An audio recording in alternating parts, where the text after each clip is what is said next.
வணக்கம் நண்பர்களே, தமிழ் பிளாசம் சேனலில் இலந்த வடை எப்படி செய்கிறதுன்னு பார்க்கலாம். அதற்கு தேவையான பொருட்கள்: வரமிளகா 5, 250 கிராம் இலந்த பழம், 125 கிராம் வெல்லம், புளி சிறிதளவு, உப்பு தேவையான அளவு. இலந்த பழத்தில் நிறைய புழு இருக்கும், அதனால் இந்த மாதிரி பிரித்து பார்த்துக்கலாம் உள்ளே புழு இருக்கா இல்லையான்ட்டு. ரொம்ப பழமாக எடுத்திங்கன்னா எல்லா பழத்துலேயுமே புழு இருக்கும், அதனால் கொஞ்சம் காயாக இருக்கிற மாதிரி நீங்கள் எடுத்துக்கோங்க. அப்போ அதில் புழு இருக்காது. எல்லா பழத்துலேயும் புழு இருக்கான்ட்டு இந்த மாதிரி பிரித்து பார்த்துக்கலாம். கொட்டையோடு சேர்த்து நம்ம நல்லா அரைச்சி எடுத்துக்கலாம். எல்லா பழத்தையும் பிரித்து பார்த்தாச்சு. இப்போ வரமிளகா சேர்த்துக்கலாம். புளி, வெல்லம்,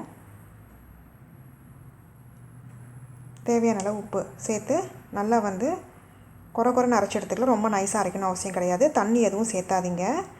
கொட்டையெல்லாம் 1 2 அரைப்பட்டு இருக்கும். பாருங்கள், இந்த அளவுக்கு அரைச்சா போதும். வெல்லமும் புளியும் ஜாஸ்தி வேணும், அதுக்கேற்ற மாதிரி சேர்த்துக்கோங்க. இந்த பிளேட்டில் எண்ணெய் தடவிக்கலாம். எண்ணெய் தடவாவும் நம்ம போட்டோம் அப்படின்னா எடுக்கிறது கஷ்டமாக இருக்கும். 2 பக்கமும் நம்ம காய வைக்கணும். அதனால் எண்ணெய் தடவிட்டு காய வச்சோன்னா ஈஸியாக எடுக்க முடியும். இப்போ அரைச்சதை வச்சுக்கலாம். ரொம்ப தடிமனாக வைக்காதீங்க, காயறதுக்கு லேட் ஆகும். இந்த சைஸில் வச்சுக்கோங்க.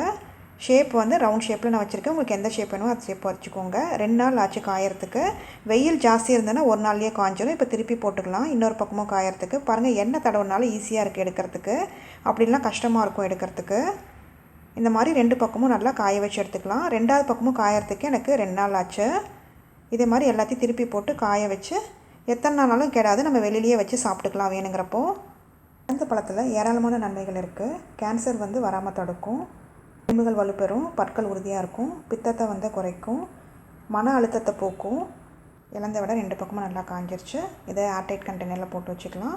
எத்தனை நாளாலும் கெடாது. சுவையான இலந்த வடை ரெடி ஆயிடுச்சு. இந்த ரெசிபி செஞ்சு பார்த்துட்டு உங்களோட கமெண்ட்ஸ் என்னன்னு சொல்லுங்கள். பிடிச்சிருந்தா லைக் பண்ணுங்கள், ஷேர் பண்ணுங்கள், சப்ஸ்கிரைப் பண்ணுங்கள்.